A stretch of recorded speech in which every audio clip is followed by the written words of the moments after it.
Good morning, dear students. I hope all of you are doing well at your home. So, beta, today we will discuss the topic storage and animal husbandry. Beta, in our last video, we have learned about how we harvested the crops and किस तरह से हमें grains मिलते हैं, ठीक है? So, these grains are to be kept for longer time. अगर हमें ग्रेन्स को लॉन्गर टाइम के लिए सेव करके रखना है मॉइस्चर से, इंसेक्ट से, रैट से, माइक्रो ऑर्गेनिज्म से, तो ऑब्वियस सी बात है कि सबसे पहले हमें क्या करना पड़ेगा, क्योंकि जो फ्रेशली हार्वेस्टेड ग्रेन्स सीड्स होते हैं उनके अंदर थोड़ा बहुत मॉइस्चर होता है, तो सबसे पहले हम उन्हें ड्राई करेंगे। एंड क्योंकि जो उनके अंदर का थोड़ा बहुत मॉइस्चर होगा तो वो ऑब्वियसली वो स्पॉइल हो सकते हैं, माइक्रो ऑर्गेनिजम्स अटैक कर सकते हैं उनके ऊपर, and they can make them unfit for germination also. So before storing them, the grains are properly dried in the sun to reduce the moisture in them, and this prevent the attack by insect pests, जो कीट जो होते हैं, bacteria and fungi. You can see in this picture. सी बेटा, crops को यहाँ से हम कटाई करके क्रॉप्स की हार्वेस्टिंग करके इस तरह से हमें मिल जाती है, फिर हमें इसे ग्रेन्स मिलते हैं. अब हमें इन ग्रेन्स को स्टोर करना है, क्योंकि हमें मॉइस्चर से बचाना है, इंसेक्ट से बचाना है, रैट से बचाना है, माइक्रो ऑर्गेनिज्म से सेव करके रखना है इन्हें. क्योंकि अब अगर सबसे पहले तो जो प्रोसेस होती है वो होता है ना ड्राई करना, क्योंकि अगर हम ड्राई नहीं करेंगे, ठीक है, अगर हम मॉइस्चर वाले ग्रेन्स को जूट बैग्स के अंदर डाल देंगे तो ऑब्वियस सी बात है कि वहाँ पे फंगस लगने की चांसेस है, माइक्रो ऑर्गेनिज्म अटैक कर देंगे उन पे, ठीक है, और उनकी जो जर्मिनेशन जो पावर है उससे वापस से जो प्लांट बनने की जो जो प्रक्रिया है, जो प्रोसेस है, उसे वो ख़त्म कर देंगे, ठीक है. So one more thing is left. See here. पहेली कुछ सोच रही है यहाँ पे. I saw my mother putting some dried neem leaves in an iron drum containing wheat. I wonder why.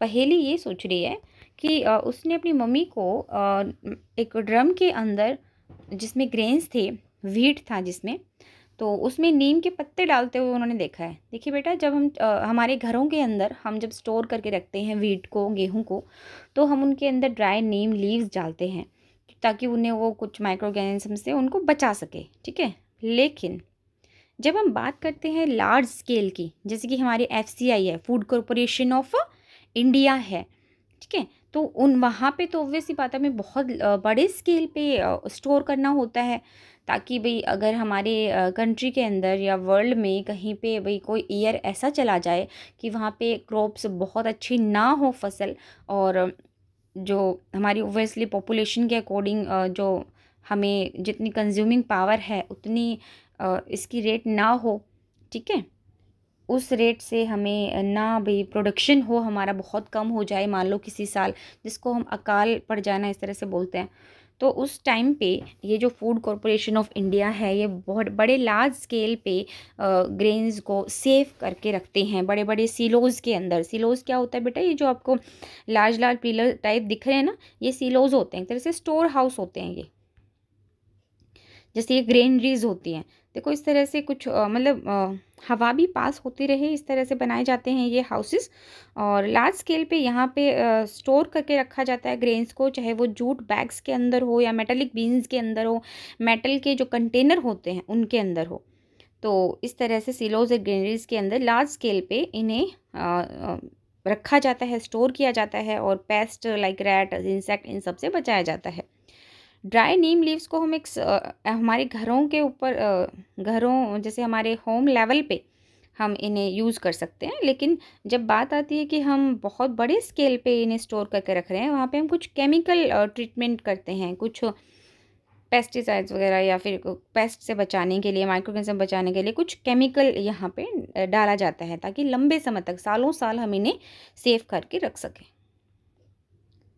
ठीक है. इस तरह से पहले ड्राई किया जाता है, जूट बैग्स के अंदर डाला जाता है, या फिर मेटेलिक बीन्स के अंदर. ड्राई नीम लीव्स हम हमारे घरों में डाल सकते हैं. लार्ज स्केल स्टोरेज किया जाता है इस तरह से, फूड कॉरपोरेशन ऑफ इंडिया है या फिर स्टेट वेयर हाउस कॉरपोरेशन है, ठीक है, इस तरह से गोडाउंस बनाए जाते हैं। Moving on, food from animals. जिस तरह से हमें जब भी हम सोविंग करते हैं, प्रिपेयर करते हैं सोल को, फिर हमें हार्वेस्टिंग करते हैं, हमें ग्रेन्स मिलते हैं, बहुत लंबी प्रोसेस है ना इस तरह से प्लांट्स मिलने की। सेम ऐसे ही हमें बहुत सारा फूड जो होता है वो एनिमल से भी मिलता है, ठीक है। So many people living in the coastal areas वो फिश कंज्यूम करते हैं, उनकी डाइट में एक मेजर डाइट पार्ट है फ़िश। एंड आपने प्रीवियस क्लासेस में भी पढ़ा होगा बेटा that we obtain food from plants and animals as well as, और किस टाइप के एनिमल से हमें किस टाइप का फूड मिलता है। तो सिमिलरली सो एनिमल्स को जैसे भी हम क्रॉप को हम किस तरह से पालते हैं, एक तरह से बहुत सारी चीज़ें करते हैं, तब जाके हमें 3-4 महीने के बाद हमारी फसल जो होती है, ग्रेन्स जो होते हैं वो मिलते हैं। सेम ऐसे ही जो एनिमल्स को भी रियर किया जाता है, यानी कि पाला जाता है होम हमारे घर पे या फॉर्म्स वगैरह के अंदर, फॉर्म जिन्हें हम बोलते हैं, तो वहाँ पे उन्हें प्रॉपर फूड दिया जाता है, प्रॉपर शेल्टर दिया जाता है रहने के लिए, उनकी केयर की जाती है proper. So when this is done on a large scale, इसे एनिमल हस्बेंड्री कहा जाता है। जैसे कि फ़िश जो होता है वो हमारी हेल्थ के लिए बहुत अच्छा होता है, कोड लीवर ऑयल मिलता है हमें फ़िश से जो कि रिच होता है विटामिन डी में। देखिए बहुत सारा फूड मिलता है हमें एनिमल से, ठीक है, जैसे कि cow, buffalo, she goat, chicken, she camel, fish, ये सब, इनसे हमें मिल्क मिलता है, मीट मिलता है, एग मिलता है हमें। और जहाँ पे हम बहुत एनिमल्स की हम केयर करते हैं उसे क्या कहते हैं, animal husbandry. See in this picture, ये पोल्ट्री फॉर्म है, यहाँ पे हैंस को रखा जाता है, हमें एग मिलता है, मीट भी मिलता है, चिकन, ठीक है। तो इस तरह से रियरिंग की जाती है इनकी यहाँ पे, ठीक है। इंजेक्शन वगैरह लगाए जाते हैं, डॉक्टर बहुत अच्छे से केयर की जाती है इन सब की वहाँ पे। नाउ बेटा your chapter is completed today and your homework is you have to find out these keyword answer in your textbook and learn from your textbook itself. Okay, so thank you students. I hope you will understand this chapter. Okay, thank you so much and work hard. God bless you beta.